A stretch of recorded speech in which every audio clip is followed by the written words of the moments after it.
primera parte del carácter del habitante del reino de Dios e indicamos que las cualidades que describe Jesús de quienes hacemos parte de su reino no se parece en nada a las cualidades que el mundo espera o demanda de cualquier persona. Explicábamos también que los rasgos de un habitante del reino celestial son contracultura y esta puede ser la razón por la que a muchos cristianos les cueste tanto asumir su rol de hijo de Dios basado en lo que describe las bienaventuranzas, que es por donde Jesús comenzó su llamado Sermón del Monte. Él dijo: pobres en espíritu, él dijo: llorones, mansos, hambrientos y sedientos de justicia, misericordiosos, pacificadores, limpios de corazón y perseguidos. Estas cualidades son contracultura, es decir, estas cualidades, una persona con esta cualidad nosotros lo llamamos débil. No, eso es un débil, es una piltrafa, le podemos dar cualquier adjetivo a esa persona, pero resulta que estas son las cualidades que nos deben caracterizar a nosotros. Y si usted contrasta estas cualidades para ir desarrollando el carácter de nuestro Padre Celestial y el carácter de nuestro hermano mayor, que es Jesucristo, estas las puede contrastar con el fruto del Espíritu. Usted se va a dar cuenta que se complementa la una con la otra. Ahora, a muchos cristianos, aún de muchos años, todavía le cuesta muchísimo trabajo, pero muchísimo trabajo vivir bajo los rasgos o las cualidades que se describen en estas bienaventuranzas. Ahora, ¿por qué? Yo creo, después de haber analizado, estudiado la palabra, yo creo que nuestra gran dificultad es que para vivir las bienaventuranzas yo tengo que vivir sometido a Dios. Y eso es difícil. ¿Por qué? Porque estamos en un mundo que nos presenta opciones, y las opciones nos hacen procesar nuestros pensamientos y decir: no, si en esta iglesia se van por esta línea, yo me voy para otra, pero allá también se va a encontrar con otra opción y también se va a encontrar con otra barrera. Pero en la vida, particularmente en la vida nuestra como cristianos, a veces nosotros también tenemos opciones, ¿cierto? Entonces muchas veces nosotros pasamos una palabra. Por ejemplo, cuando vamos a Crónicas y comenzamos con Crónicas, ¿qué es lo que encontramos en los primeros 7, 8 capítulos de Crónicas? Nombres y nombres y nombres y nombres y nombres, y el clan, y el padre de este, y el padre de este, y el padre de este, y padre de este, y el hijo de este. Sí, y usted pase y pase y pase y pase. La mayoría de los cristianos no se leen los profetas menores. No se lo leen. Y hay gente, yo estoy seguro que si yo le diría a usted: mañana presénteme su devocional de Nahum o de Ageo, bueno, Ageo es más fácil, de Sofonías, presénteme, sí, y de pronto voy a encontrar 2 o 3 rayitas por ahí, ¿no? Por aquí encontré esto aquí, porque no han aprendido a amar toda la escritura. O sea, aman la escritura que les conviene, aman la escritura que les gusta, ¿sí? De hecho, con mi esposa un día pues no hablábamos mal, sino que notábamos que un predicador de nuestra iglesia nunca predicaba el Nuevo Testamento. Todas sus predicaciones eran del Antiguo Testamento. Y decíamos: pero ¿por qué siempre predica del Antiguo Testamento y no predica del Nuevo Testamento? ¿Cierto? Y entonces nos dimos cuenta de eso, y pues nunca se lo preguntamos, lógicamente, pero nos llamó poderosamente la atención, porque uno tiene que hacer un juego. O sea, uno no puede ser monotemático en las predicaciones. Uno tiene que predicar de muchas áreas, incluyendo las áreas financieras. Así a la gente no le guste cuando le toquen el tema del área financiera. Nosotros podemos predicar un mes sobre la bienaventuranza, un mes sobre el Sermón del Monte, y no pasa nada. Pero el mes que prediquemos sobre finanzas, como es un mes, no, eso la gente dirá, ay, de que ir a predicar el pastor o el pastor que le toque predicar o el predicador, ¿cierto? Entonces, porque hay temas que no nos gustan que nos toquen, porque son temas que tocan la fibra interna de nuestro corazón, y de eso se trata la bienaventuranza. La bienaventuranza se trata no de quedarnos con el dichoso, no el de quedarnos con el feliz, sino el de quedarnos con el espíritu de lo cual Cristo está hablando. Y el espíritu es cómo Cristo está examinando lo más importante en nuestra vida, que es nuestro corazón, porque de nuestro corazón salen todo, ¿cierto? Salen los malos deseos. Cuando a Cristo le preguntaron, cuando él habló sobre el adulterio y le preguntaron que si era, pues que si se podía separar el hombre o dar carta de divorcio, y él dijo al principio cómo era, no, al principio Dios creó al hombre y a la mujer y los dos fueron una sola carne. Pero Moisés autorizó carta de divorcio, dijo sí, pero por la dureza de vuestro corazón. Entonces él dio una razón, por la dureza del corazón, y está así. O sea, nosotros no estamos juzgando, sino el tema es cómo la profundidad muchas veces de las cosas, y comenzó a tocar otros temas, porque no solamente tocó el tema del divorcio, llegó a tocar otros temas, y todo iba confrontado, era por la dureza del corazón. Es decir, al final nosotros preferimos una institución religiosa que una relación con Dios muchas veces. Porque en la institucionalidad yo cumplo normas y hago procesos, pero en la relación yo no sé qué es lo que viene más adelante. Esa es la gran realidad con Dios. O sea, tú hiciste hoy tu tiempo solas con Dios, pero tú no sabes qué te espera mañana y con qué te va a confrontar Dios mañana, o qué palabra te va a dar Dios mañana. Por ejemplo, a mí hoy con Sofonías me sorprendió el Señor tremendamente. Me sorprendió de una manera tremenda, y yo he estudiado mucho el libro de Sofonías. Es un libro, el capítulo 3 de Sofonías es espectacular, pero el Señor me sorprendió con los dos capítulos anteriores, el 1 y el 2. Yo decía, bueno, Señor, sí, yo tengo que examinar esto, tengo que estar, porque yo también revuelvo esto con esto, ¿sí? Entonces yo esto que lo revuelvo no lo puedo seguir revolviendo. Y uno dice, ¿y cómo lo encuentro en los profetas? Sí, ahí está.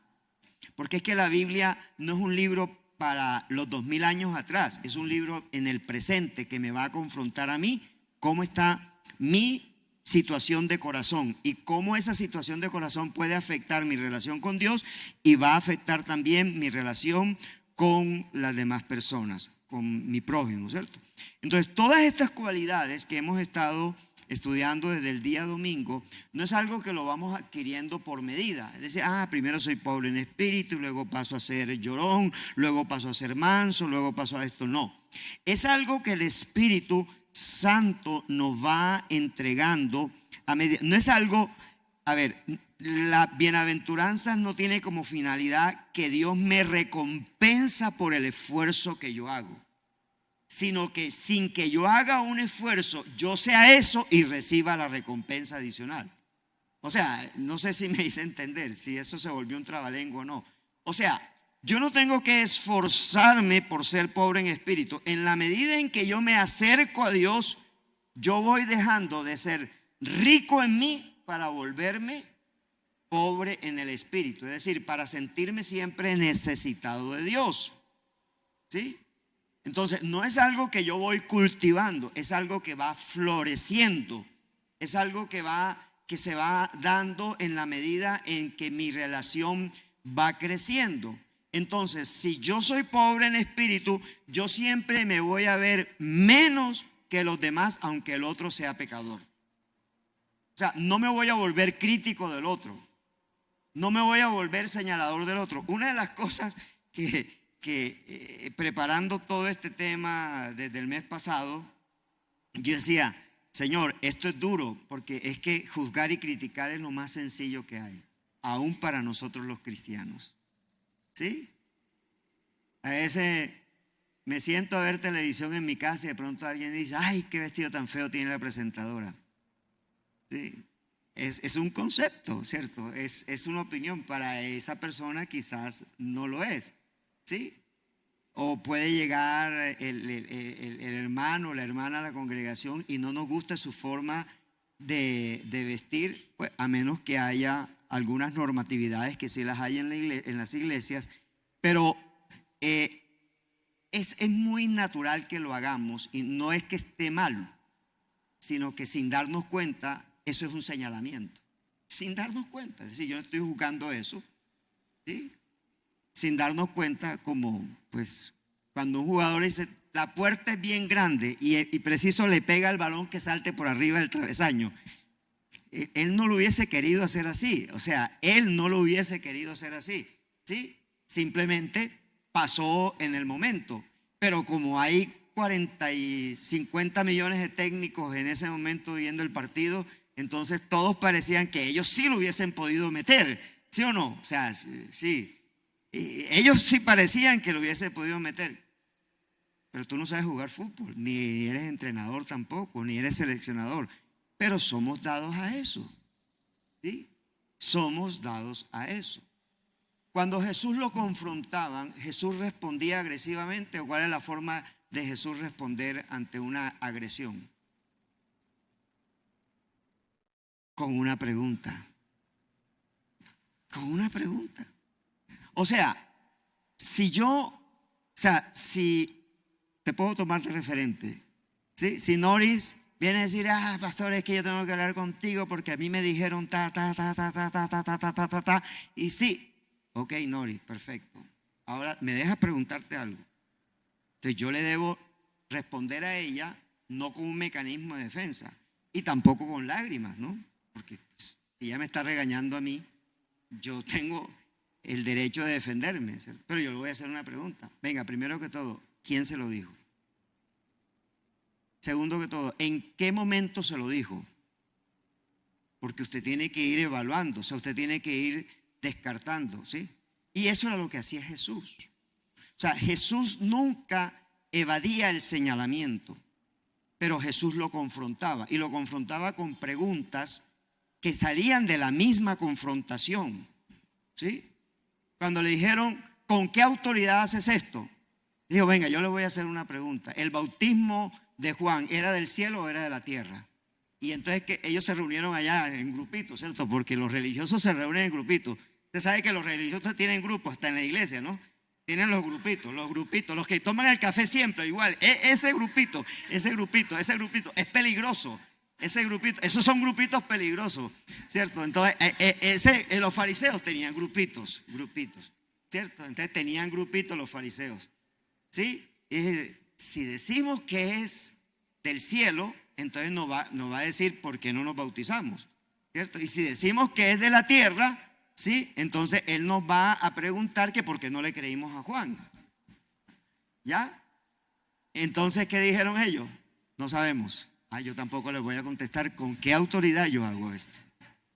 Claro, ahí se le enseño cuando lo vengan a confrontar a usted. O sea, ahí se le enseño, usted no tiene que defenderse. Simplemente haga la pregunta adecuada. El problema es que nosotros no sabemos hacer preguntas porque no estamos acostumbrados a cuestionarnos. Y la bienaventuranza es para cuestionarnos nosotros, ¿sí? No se trata, porque todos intuimos que entendemos, ¿sí o no? ¿Cuál es el éxito de la profesión tuya, Jesús? Hacer preguntas, ¿sí o no? Ese es el éxito de tu profesión. Porque cuando algo no te sale, tú te tienes que hacer una pregunta. Bueno, ¿qué es lo que dice el procedimiento? Listo, pero el procedimiento dice así, pero yo lo estoy haciendo así, pero hay algo que no está saliendo. Entonces yo tengo que hacer una pregunta. Y eso es lo que hace Jesús. Jesús nos está confrontando con nuestra situación. ¿Cómo tú sabes que eres pobre en espíritu? Porque no es simplemente que yo lo predique, es que yo ahora me expongo a que yo realmente viva siendo pobre de espíritu. ¿Cómo tú sabes que eres sensible como tu Padre Celestial y que tú eres capaz de llorar como Jesús lloró, o como Pablo lloró, o como Esteban lloró, o como muchos en la Biblia lloraron como Jeremías, ¿cierto? Entonces es volvernos sensibles, ¿sí? ¿Cómo sé que yo soy manso como lo fue Moisés? en los momentos de conflictos. ¿Cómo sé que es? Por ejemplo, cuando leía Habacuc comienza su profecía con intercesión. Señor, ¿hasta cuándo? Defendiendo al pueblo. ¿Hasta cuándo, Señor? O sea, intercediendo por el pueblo, pero era mansedumbre, ¿sí? Era mansedumbre. Moisés era manso, pero estaba delante del Señor por el pueblo. Jesús dijo: aprendan de mí que soy manso y humilde. Entonces, el ejemplo es Jesús. Y yo tengo que ir permitiendo que mi relación con Jesús todos los días vaya dando eso, vaya mostrando ese resultado. Es imposible que después de tantos años de estar casados, las peleas empiecen por lo mismo y terminen por lo mismo, sí, siendo cristianos. O los conflictos en la iglesia sean los mismos siendo cristianos. No, tiene que haber un momento en donde debe ir avanzando esa relación que yo digo tener con Dios. Y sabe que leyendo la bienaventuranza, ¿sabe qué parte entendí? Que hacía años venía haciendo esa pregunta: Señor, ¿qué es ser adorador en espíritu y en verdad? ¿Y sabe qué es ser adorador en espíritu y en verdad? Cumplir estas 8 cualidades que el Espíritu Santo ya colocó en nosotros. Es decir, ya las tenemos nosotros. Simplemente es como una semilla que se sembró y simplemente esa semilla tiene que ir floreciendo. ¿Cómo florece? Cuando me echan agua, porque las flores crecen echándole agua y el agua es la palabra. Y la palabra viene de mi relación con Dios, de mi relación con Jesús todos los días, ¿sí? Entonces ahí es donde vamos a entender que las recompensas, o sea, Jesús no solamente dice: eres dichoso, eres feliz por ser tal cosa. Mira que Jesús lo declara en positivo: bienaventurados los pobres en espíritu. O sea, Él declara que ya tú y yo somos pobres en espíritu. No dice: bienaventurados los que vayan a ser, los que decidan ser. No, Él dice: bienaventurados los pobres en espíritu. Es decir, no es una cualidad que otro la puede adquirir, es algo que ya la tenemos nosotros, los hijos de Dios, los nacidos de nuevo. Porque el sermón no es para los que se van a convertir, sino el sermón es para los convertidos. ¿Estamos ahí en claridad? Bienaventurados los que lloran, o sea, porque el sermón es para los que lloran, para aquel que es sensible. Yo no soy llorón, pero resulta que si yo soy pobre en espíritu voy a terminar siendo llorón, porque me va a doler la situación del otro. Bienaventurados los mansos, no los que van a ser mansos, no los que decidan ser mansos, sino los que ya son mansos. O sea, ya tú tienes la semilla. Entonces, esas 8 semillas nosotros ya las tenemos por dentro. Esas ya las tenemos por dentro. ¿Qué debemos dejar? Que en el transcurrir de nuestro caminar con Jesús y en nuestro aprender con el Espíritu Santo, ellas vayan aflorando. Ahora, no van a aflorar en tiempos de paz, siempre van a aflorar en tiempos de conflicto. Apréndalo. Cuando usted dice: Señor, yo quiero tener paciencia, listo, te va a mandar los 50,000 problemas que tú no vas a saber defender. Es que yo quiero aprender a amar a mi ex esposo. Listo, ok. Entonces te la va a enfilar, te la va a montar, te va a llamar. O sea, porque tú no vas, o sea, Dios no enseña en lo paralelo. Dios enseña, es decir, en lo que es confrontación. Confrontación. Por eso, amar no es fácil bíblicamente hablando, pero no imposible. Porque si yo me siento amado, voy a amar. Amén. Ahora mira los últimos 4 que tienen que ver, los primeros 4 tienen que ver con la relación con Dios, ya los vimos el domingo. Ahora veamos los últimos 4, los que tienen que ver en mi relación con el prójimo. Y Jesús dice: bienaventurados los misericordiosos, y da la promesa, porque alcanzarán misericordia. ¿Qué es un misericordioso? El que tiene el corazón como el de Dios, porque Dios lo que tiene es misericordia.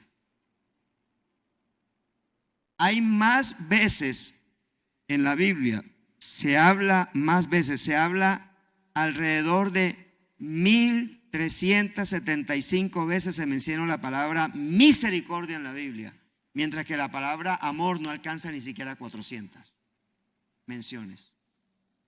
O sea, se habla más de misericordia que de amor, porque es lo que Dios más tiene. Pero Dios es amor, sí, pero resulta que el amor de Dios es demostrable a través de la misericordia. ¿Qué quiere decir? Que el misericordioso tiene con el corazón como el de Dios. Entonces, en esta bienaventuranza nosotros encontramos la más clara evidencia de que es Dios quien está obrando en la transformación de la vida tuya y no tú mismo. Es Dios, no tú, porque tú no puedes tener misericordia. ¿Sí? Una esposa, voy a colocar una esposa, el marido se lo hace y le dice, te perdono, y siguen igual. 3 meses más adelante vuelve y se lo hace y dice, te perdono, pero a la 10ª dice, ¿sabes qué? Te largas de la casa. ¿Por qué? Porque la misericordia nuestra es limitada. Soportarte al borracho o a la borracha o al drogadicto o a la drogadicta es limitado. O a la persona que no te aporta, o a la persona que en vez de ser una carga ligera es una carga pesada. Entonces, la misericordia es algo que nosotros no nacemos con eso, no lo tenemos. Necesitamos que Dios implante su corazón en nosotros. Por eso allá en Ezequiel 36, 26 dice, y les daré un corazón nuevo como el mío, un corazón de carne como el mío, para quitarles el corazón de piedra. Entonces necesitamos que Dios nos dé su corazón. Ahora, ¿qué es la misericordia? Es la sensibilidad al dolor de otros, que a su vez produce un deseo de aportar alivio para con esa persona. O sea, el misericordioso no solamente se compadece, sino que actúa. O sea, proporciona, hace un algo más, añade más a lo que realmente tiene que hacer. Entonces, porque yo me puedo quedar con que, sí, hermana, voy a orar por usted, pero, ¿sí? Por ejemplo, cuando hay una persona dentro de nuestro hogar con una enfermedad terminal, los de afuera no pasamos tanta pena como los de adentro, los que viven con la persona. Porque yo puedo ir y hacer la visita, y la puedo hacer la visita todos los días, pero al final voy a dormir tranquilo en mi casa y en mi cama. Pero los que se quedan no saben cómo va a reaccionar la persona en la noche. Entonces la compasión va más allá, porque la compasión es aquel que dice, ¿sabes qué? Yo te voy a acompañar por lo menos 2 o 3 noches en la semana. O sea, va actuando. Ese es el misericordioso, o sea, ese que va actuando. Por eso el misericordioso refleja el corazón de nuestro Padre, ¿sí? Porque Él es misericordioso, Él es compasivo, Él es bondadoso, Él es tierno, ¿sí? Dios no se mide si la otra persona merece o no merece su socorro, simplemente lo da. Simplemente lo da. ¿Sí? ¿Cuántas veces usted y yo hemos sentido un fresquito de que decimos, sí, bueno, yo no me alegro de que le haya pasado eso, pero yo me acuerdo cuando le fui a pedir un favor y me salió, y teniendo y pudiéndolo hacer, ¿sí? Porque ahí perdemos nuestro corazón misericordioso, ¿cierto? Entonces, pidámosle al Señor que nos dé un corazón misericordioso, porque es lo que realmente necesitamos. Necesitamos que Dios nos dé un corazón misericordioso. Imagínate que José va a abrir su local y encuentra al vecino orando que le vaya mal, que esto se seque, ¿cierto? Y entonces, sí, yo por eso lo estoy diciendo, porque ya lo escuché. Y entonces, sí, yo me puedo bajar como Gallito Ramírez, ¿qué? Para decir, ir al local de la otra persona y decirle, ¿sabe qué, Señor? Bendice este local, Padre del cielo, Señor, que las ventas se multipliquen, Padre del cielo, que llegue a crecer más rápido de lo que yo puedo llegar a crecer. Porque es que resulta que la vida es un boomerang. Yo termino recibiendo ¿qué? Lo que yo voy dando. Entonces Jesús dice, si alguien te maldice, ¿qué es lo que yo tengo que hacer? Bendecirlo.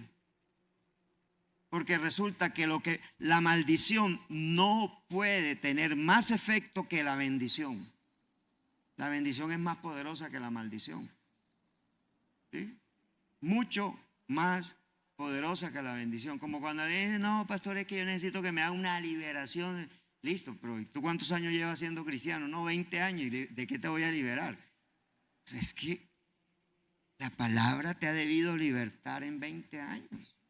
Si tú cometes 20 años más adelante, el error que cometiste 20 años atrás, entonces ¿dónde creciste en la palabra? ¿Dónde está Cristo en tu palabra?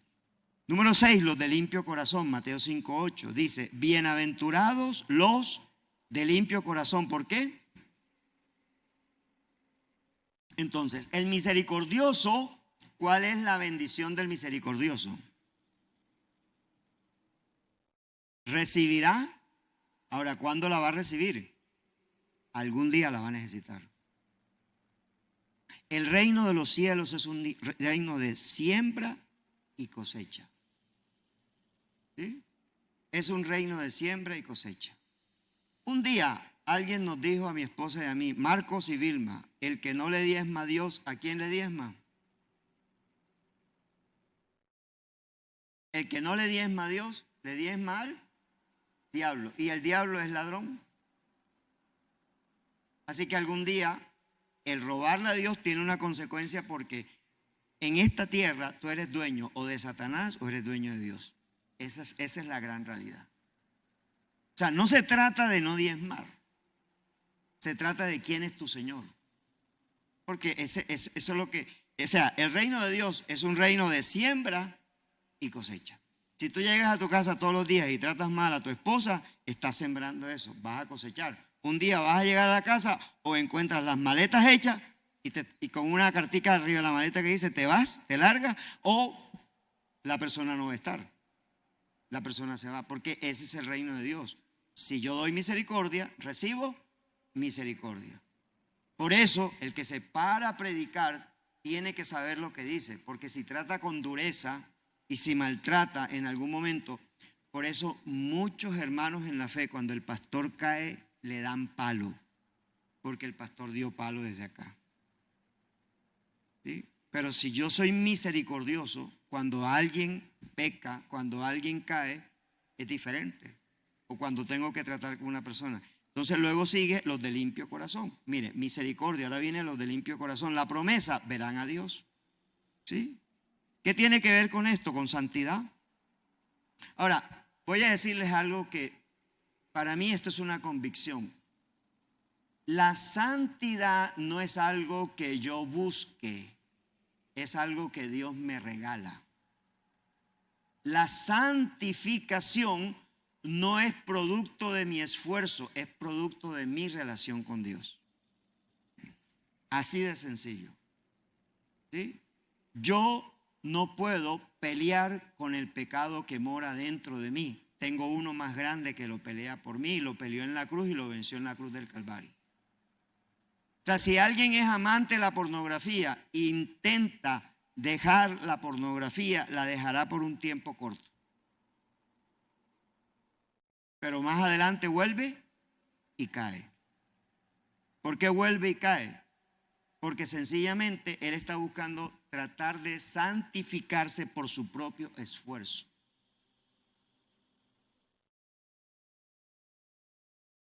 Y métale a eso cualquier pecado.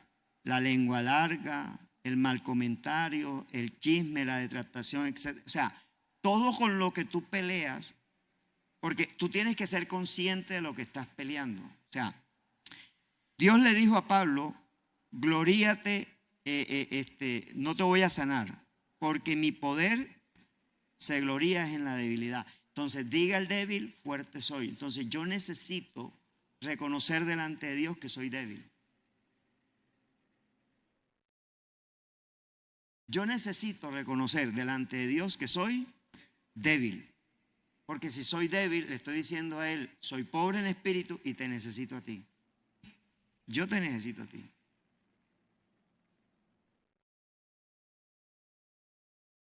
Pablo decía algo muy importante, llevando cautivo a la obediencia a Cristo todos mis pecados. Todos mis pensamientos pecaminosos los llevo a la obediencia a Cristo, porque yo no tengo obediencia, el que tiene obediencia es Cristo. Yo no tengo obediencia. El que tiene obediencia es Cristo.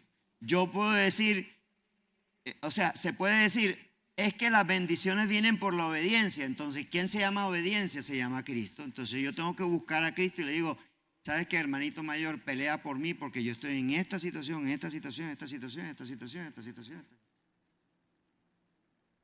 Porque Dios obra cuando uno reconoce que tiene un pecado que se le está atravesando.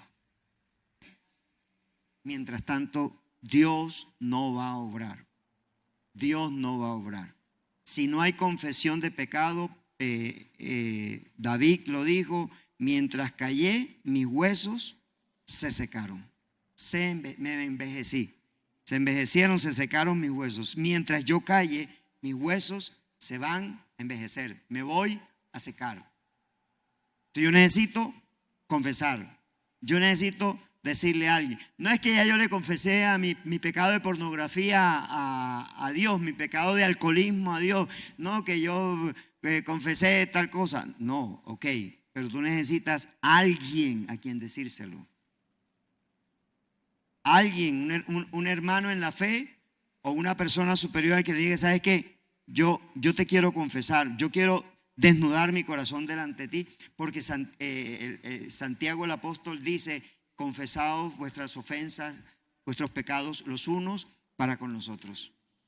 ¿Sí? Entonces necesitamos ¿qué? Limpieza de corazón.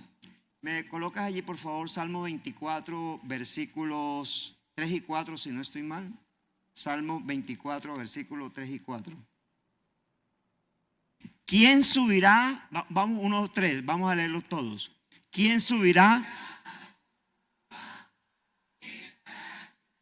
4. El que no ha elevado su alma a cosas vanas. El limpio de manos y puro de corazón.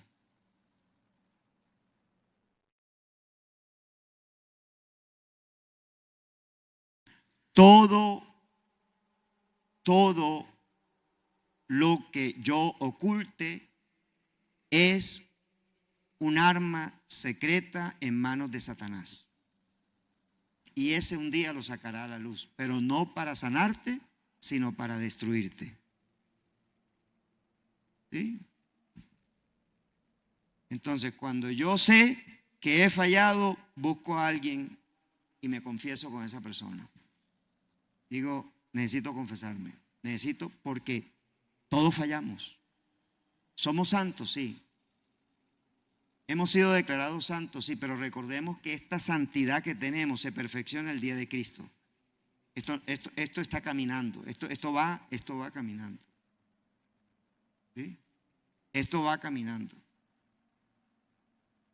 Porque a veces las personas creen que hicieron la confesión y mágicamente ya voló. No. Tú necesitas procesos para llegar a una limpieza de corazón. A una limpieza de corazón. Entonces, cuando tú vienes y me confiesas un pecado, cada vez que yo me encuentro contigo, que te voy a preguntar, ¿cómo vas con tu lucha? ¿Cómo vas con tu talón de Aquiles? No, bien, esto, no. Sí, pero sí, con sinceridad. ¿Va bien? ¿No va bien? ¿Sí? Nosotros no peleamos con la palabra ni con la oración. ¿Sabe con qué peleamos? Con los pecados ocultos, con los pecados que no confesamos. Eso nos detiene en el camino para llegar al altar, porque Satanás siempre nos va a estar diciendo, mentirosito, ¿para qué oras? ¿Para qué vas a la iglesia? ¿Para qué haces tal cosa? Si al final terminas pecando de la misma manera. Número 7, los pacificadores. Dice, bienaventurados los pacificadores, porque ellos serán llamados ¿cómo? Entonces, el que da misericordia, ¿qué recibe? El que es limpio de corazón, ¿cuál es la bendición? Verán a Dios. Esto es importante, pero no es cuando te mueras, ¿no? ¿Dónde tú necesitas ver a Dios? Aquí en la tierra. ¿sí? Aquí en la tierra, verás a Dios. ¿Dónde necesitas tú ver a Dios? En todas las áreas de tu vida. Ver a Dios, ¿sí? Y el pacificador es ¿qué? ¿Llamado qué? Hijo de Dios. O sea, mira que es la única bienaventuranza que dice que será llamado hijo de Dios. Es la única. Es la única bienaventuranza que dice que será llamado hijo de Dios. Ahora, de ahí nace el título del sermón, igualito a Dios, porque ser hijo de Dios es igualito a Dios. ¿Sí? Tomás es hijo de ¿quién? De Sandra y de Mario.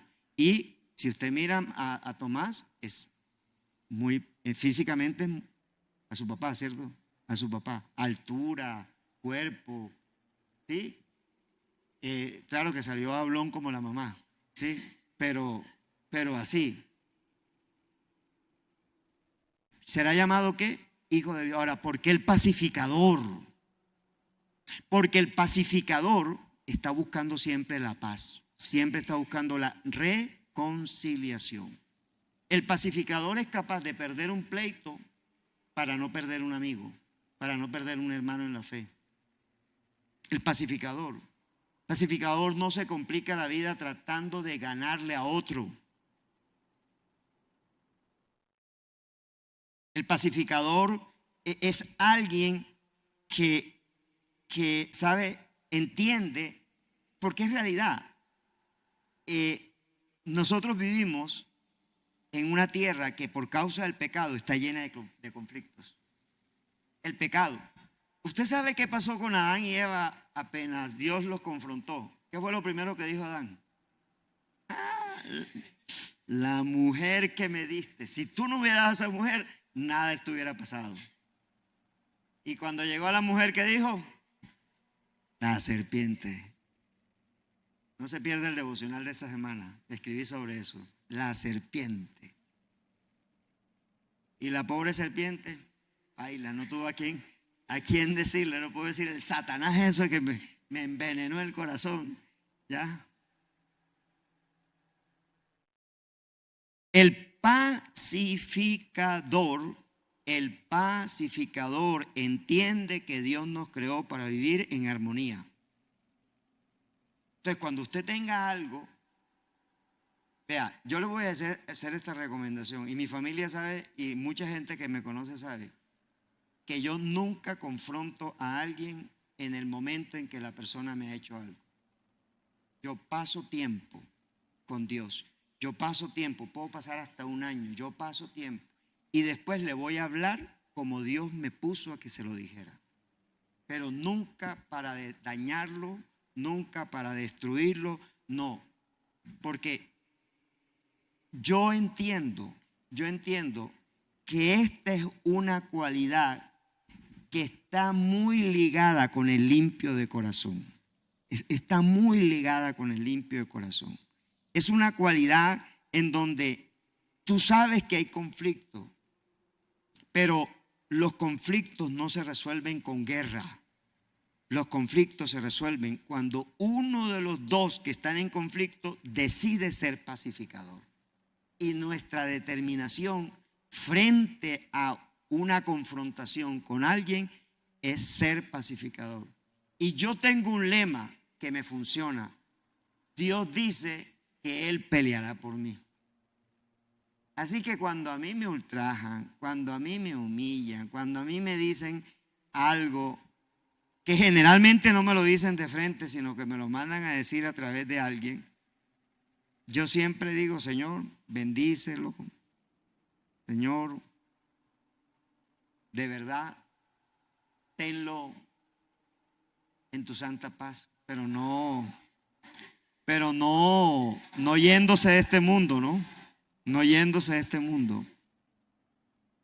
En tu santa paz, ¿sí?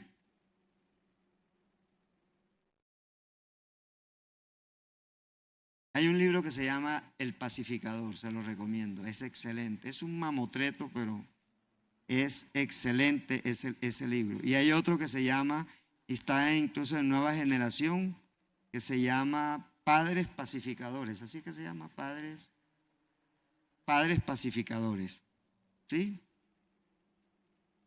Ser pacificadores es parecernos a nuestro Padre Celestial. Y por último, octavo, bienaventurados los perseguidos e insultados.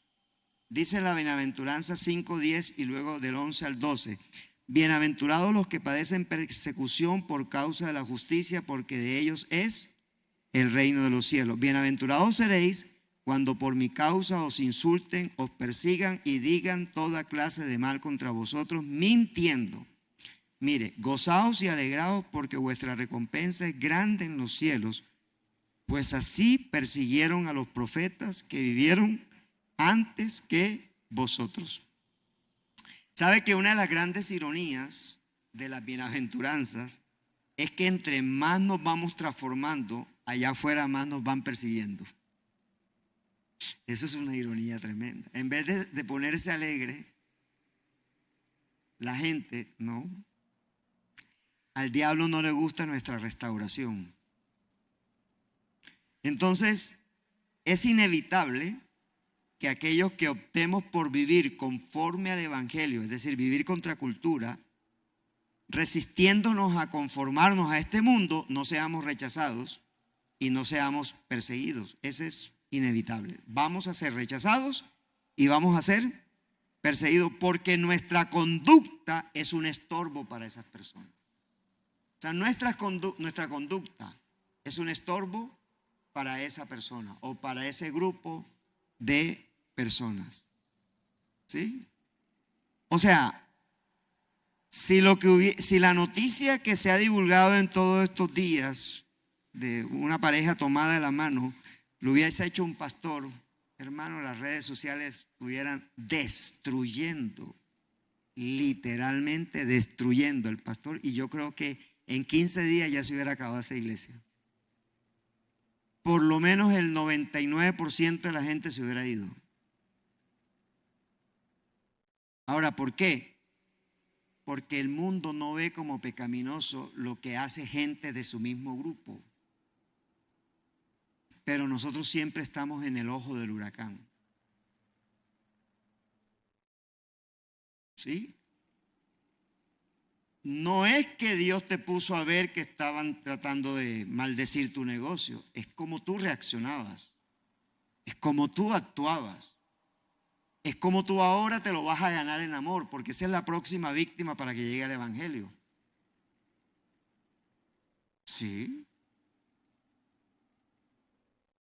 Porque si a mí me hace un mal, al que me haga mal, es porque Dios me lo está colocando al frente para que yo lo lleve a los pies de Jesús. No conoce a Jesús.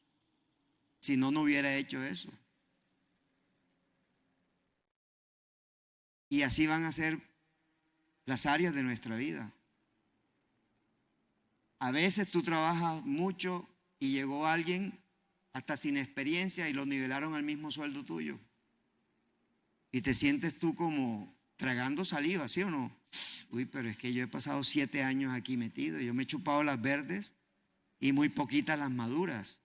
Apenas medio estoy viendo las maduras y este ya llegó con las maduras. Pero no están examinando el corazón de ese. Están examinando es nuestro corazón. Porque ahí también hay persecución. Ahí también hay persecución. No solamente la persecución de Satanás, porque Satanás no las enfila todos los días. Es la persecución del mundo, de la carne también. Tome usted la decisión de ayunar. Voy a hacer 3 días de ayuno. Y es cuando le surgen todas las invitaciones para almorzar, cenar, comer y desayunar.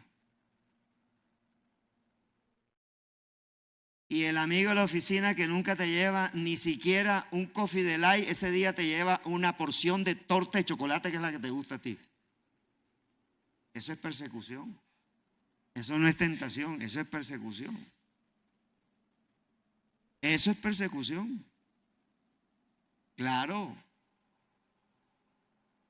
Bueno, Señor, sí, entonces comienzo mañana, Señor.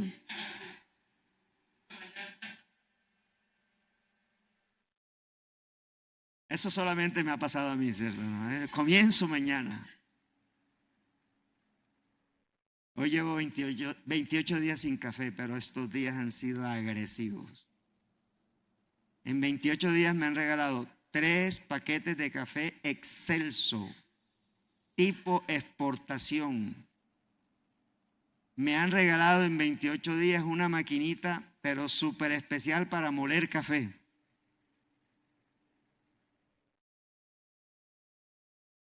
Me regalaron una cafetera, oigan, un termo.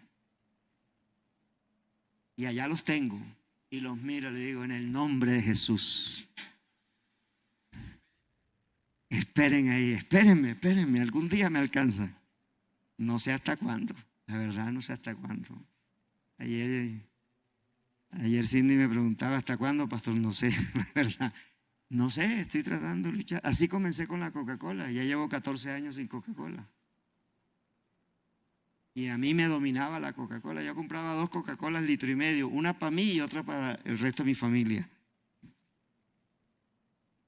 Pero es persecución, es hostigamiento del reino de las tinieblas también y también de esta tierra, ¿cierto?